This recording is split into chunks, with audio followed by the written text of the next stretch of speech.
Quin és el teu espai cultural preferit de Barcelona o l'àrea metropolitana? Can Basté o Fotoclectània serien un d'ells. Què t'agrada més del món cultural d'aquesta zona? Poder veure exposicions fotogràfiques diferents de les normals. I el que t'agrada menys? A vegades potser que hi va poca gent. Completa la frase. Al món de la cultura li falta... Més recursos i més pressupostos. Qui és el teu referent?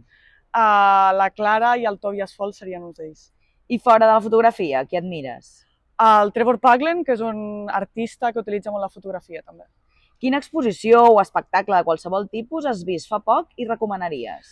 Em va agradar molt Jauria, tot i que és una obra molt dura i que surts molt tocat, però la recomano a tothom. Tens algun ritual abans d'estrenar una exposició?